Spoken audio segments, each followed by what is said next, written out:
观众朋友们好，这里是大时局，我是林晴。就在川普怒喊美国生死关头的同一天，北京战狼再度出笼。王毅亲笔在人民日报发表长文，高调搬出习近平的人类命运共同体，喊话要发扬斗争精神。但这篇文章看似讲外交，其实剑指美国。巧合吗？不。就在这天，美国最高法院开审川普关税案，可能颠覆川普的整个经济战略，而北京则同步下令，所有拿国家资金的数据中心禁用外国 AI 晶片。英伟达被踢出中国市场，中美科技脱钩，彻底进入硬对抗模式。一边是川普说关税决定美国生死，一边是王毅喊不信邪不怕压，敢于斗争。中美两个世界最强硬的男人几乎同时亮剑。这一刻，中美关系的火药味比任何一次峰会都要浓，而习近平在釜山的沉默，或许正是暴风雨前的平静。中共党媒人民日报11月5号发表中共外交部长王毅署名文章，搬出了习近平的人类命运共同体，强调这是写在中共“15+5”规划建议中的。王毅搬出习近平的话用意非常明白，就是要坚持中共的战狼外交。用王毅的话来说，就是坚持发扬斗争精神，因为中共是一只不信邪不怕压，敢于斗争善于斗争的战狼。王毅文章的矛头指向的正是美国。在王毅看来，中美关系健康稳定是中共排除干扰克服障碍换来的，所以要增强斗争本领，运用多边机制规则，才能够反对霸权霸道霸凌行径。王毅为什么在11月5号抛出这篇战狼文章呢？王毅是中共外交老驴，对美国的国情应该也是有大致了解的。11月5号，美国的共产主义者马姆达尼当选了纽约市长，中共终于在美国找到了同志，而美国最高法院对川普等关税展开口头辩论，这对川普来说是一件包含不确定因素的事件。11月5号，美国最高法院听取一宗案件的辩论，该案件主张川普在国际紧急经济权利法下实施大部分关税时越权。这些关税包括在解放日实施的全球性关税，以及对来自中国、墨西哥和加拿大的进口征收的关税。原告方认为，这项已有50年历史的法律从未被用于征收进口税，因此并未赋予总统征收关税的权利。11月4号，川普在 Truth Social 上写道，明天美国最高法院的案件毫不夸张地说，关乎我们国家的生死存亡，因为如果胜诉，我们将拥有强大但公平的财政和国家安全；如果败诉，我们将几乎无法抵御那些多年来一直利用我们的国家。川普表示，我们的股市不断创下历史新高，我们的国家也从未像现在这样受到尊重，这在很大程度上要归功于关税带来的经济安全，以及我们因此谈判达成的协议。几个月来，川普一直警告，如果败诉，将对美国经济造成毁灭性打击。美国最高法院可能还需数周才能做出裁决，甚至可能要等到明年才会公布结果。美国财政部长贝森特11月3号晚间接受福克斯新闻采访时表示，他将出席最高法院听证会，希望能坐在前排，亲眼见证整个过程。在王毅发表战狼文章的同时，路透社11月5号援引2位知情人士报道称，中共政府已发布指导意见，要求所有接受国家资金的新建数据中心项目必须使用国产人工智慧晶片。消息人士称，中共监管机构数周前发布指导意见，要求所有由国家资金新设的数据中心必须使用中国自制的人工智慧晶片，如果设置进度低于 30%， 且使用或采购了外国 AI 晶片，必须拆卸或取消采购。此举可能代表着中共当局在美中贸易摩擦暂时缓和之际，为消除关键基础设施中的外国技术，实现人工智慧晶片自主研发目标而采取的最强硬措施之一。消息人士称，目前尚不清楚该指导意见是适用于中国全国范围，还是仅适用于某些省份。消息人士没有透露是哪些监管机构发布了该命令。据路透社对中共政府招标文件的审查显示，自2021年以来，中国的人工智慧数据中心项目已获得超过1000亿美元的国家资金支持。中国大多数数据中心都获得了某种形式的国家资金用于建设，但目前尚不清楚有多少项目受到新规的影响。一名消息人士透露，包括西北某省一座原计划使用英伟达晶片的数据中心项目已被搁置。该项目由一家获得政府资助的民营科技公司负责。今年，中共以安全担忧为由，劝阻本土科技巨头购买英伟达的先进晶片，同时展示了一座完全由国产人工智慧晶片驱动的新型数据中心。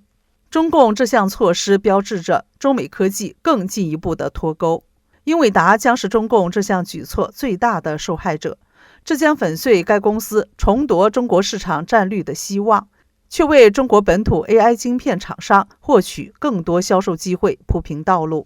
中共最具代表性的 AI 晶片公司有华为、汉武纪等，还有初创企业如摩尔线程、穗源科技和木西科技。这些企业部分产品虽然能与英伟达的中高端晶片竞争，但因生态软体不大成熟，开发者普遍不愿切换。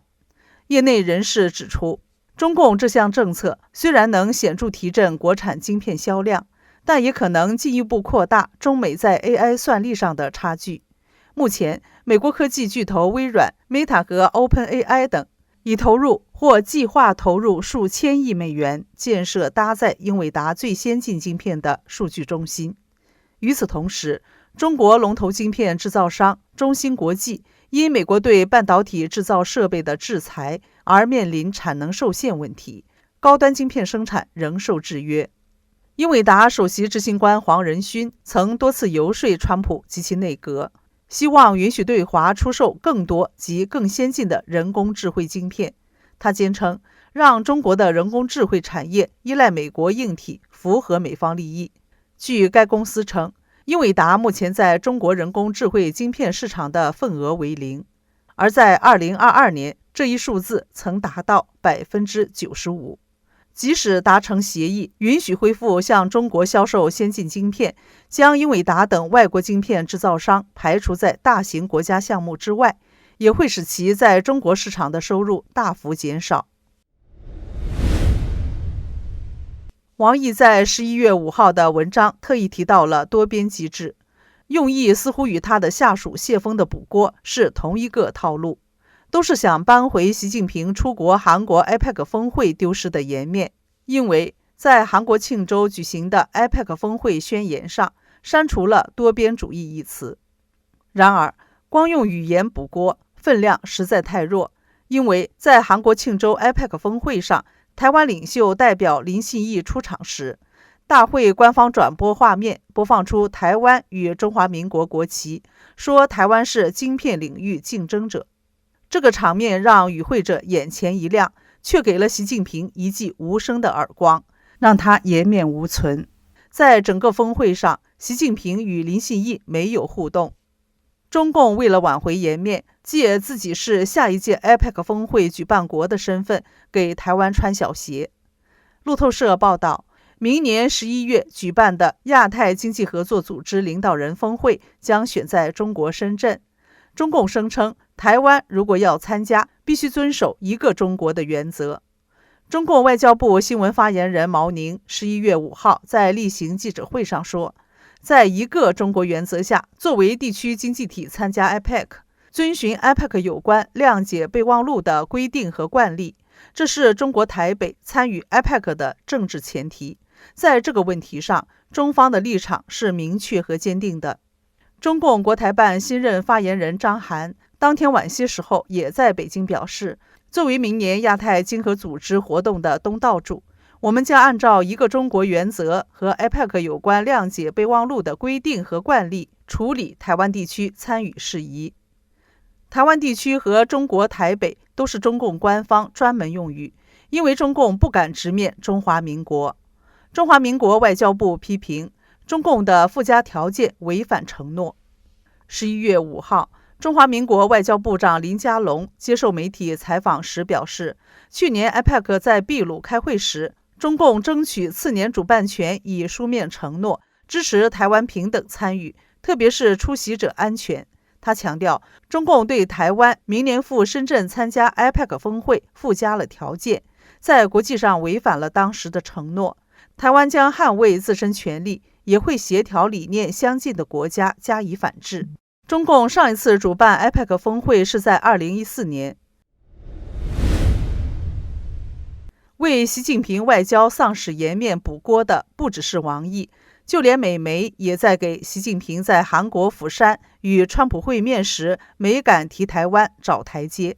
华尔街日报》11月5号报道，一名长期研究中共的专家认为，中共擅长的就是长线博弈，而习近平在釜山峰会上没有提及台湾问题，正是中共这种长线博弈思维的最新例证。中共最重要的红线就是台湾问题。在与习近平会晤之后，川普也觉得习近平的表现非常奇怪，并在11月2号 CBS 的60分钟节目采访中说出了他的看法。相比之下，中共官方的通稿只字未提。对于任何关注中美关系的人来说，中共这种回避方式太显眼了，即便是对川普政府而言，这也是非常突兀的转变。中共官方通稿显示，习近平在1月17号与川普的通话中和在6月5号的通话中，习近平都提到了台湾问题。在6月份的交流中，中共外交部在通稿中特别提到，习近平强调美国应当慎重处理台湾问题。然而，在那之后，中共的套路变了。习近平与川普9月19号的通话通稿没有提及台湾，同样，釜山峰会也只字未提。这到底是怎么回事？中共什么时候放过了哪怕一次机会，不在这个最重要的问题上提醒美国其所承担的义务？习近平是在玩中共的长线博弈吗？如果不出意外的话，川普明年4月会按计划访问中国。习近平可以在北京向川普提出台湾问题，要求美国打破长期以来的战略模糊政策，正式声明美国反对台湾独立，支持和平统一。这很可能是习近平的如意算盘。所以，习近平在釜山的沉默并非让步，只是在暗中积蓄力量，为了在明年4月的重头戏中占据主动。习近平确实在等待三朝国师王沪宁美国反对美国的判断再一次应验。毕竟川普的对等关税被人告到美国最高法院，弄得川普几乎美国面临生死攸关的关键时刻，而中美决战也到了微妙的节点。这里是大时局，感谢您的陪伴与思考，请订阅分享并打开小铃铛，一起在动荡中坚守真相，在黑暗中点燃希望。